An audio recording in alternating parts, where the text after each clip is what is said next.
দ্বিপক্ষীয় উন্নয়ন সহযোগী দেশ হিসেবে জাপানের কাছ থেকে বড় ধরনের সহায়তা পেয়ে থাকে বাংলাদেশ। যদিও এখন আর মিলছে না আগের মতো নমনীয় শর্তের ঋণ। জাইকার ঋণে সুদের হার বেড়ে ছাড়িয়েছে 3% বেশিতে। এমন বাস্তবতায় আসছে বাজেটেও সংস্থাটি থেকে নেওয়া হবে বড় অঙ্কের ঋণ। দেলওয়ার দোলনের প্রতিবেদনে দেখুন বিস্তারিত। আমি ভরসা রাখি হিরন স্মার্ট ওয়াটার পিউরিফায়ারে।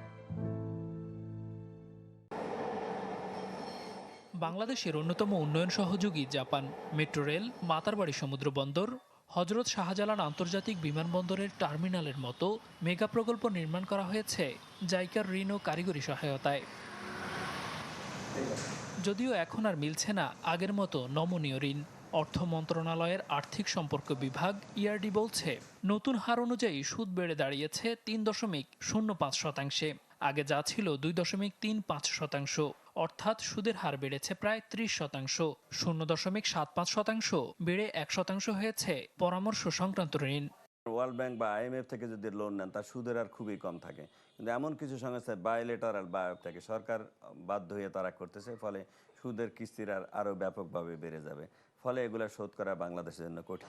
যাতে আমার ভবিষ্যতের ডেট লায়াবিলিটি যেন না বাড়ে, এটা সামলানোর প্রশ্ন না, বরং ওইটাই সামলানো যে আমার যাই নিচ্ছি, যেগুলো পাইপলাইনে আছে সেগুলো যদি আমি নেই তাহলে পরিস্থিতি আরও জটিল হবে। স্বাধীনতার পর থেকে বাংলাদেশে উদারহস্তে ঋণ দিলেও মোটা দাগে সুদ পরিশোধ শুরু হচ্ছে 2027 সাল থেকে।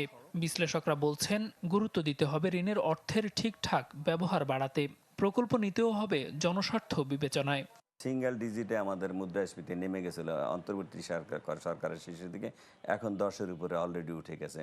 এবং যেভাবে টাকা আনতেছে, যেভাবে টাকা ঋণ করতেছে, তাতে মুদ্রাস্ফীতি আরও ব্যাপকভাবে বেড়ে যাবে। আমরা এখনও বাজেটকে মূল্যায়ন করি, কত টাকা আয়, কত টাকা ব্যয়, কত টাকা খরচ হয়েছে।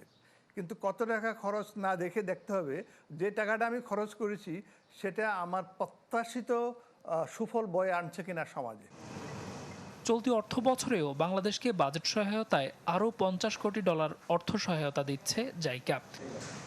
অন্তর্বর্তী সরকার মেগা প্রকল্প থেকে সরে এসে উন্নয়ন ব্যয় কমাতে পারলেও কমাতে পারেনি ঋণ নির্ভরতা। 2024 সালের জুন থেকে গেল বছরের ডিসেম্বর পর্যন্ত 1.5 বছরে সরকারের ঋণ বেড়েছে 3,17,000 কোটি টাকা। অন্যদিকে রাজস্ব আহরণ দিয়ে পরিচালন ব্যয় মেটাতে পারছে না সরকার। 90-এর দশকের পর এমন পরিস্থিতি তৈরি হয়নি। দেলোয়ার দোলন, চ্যানেল 24, ঢাকা।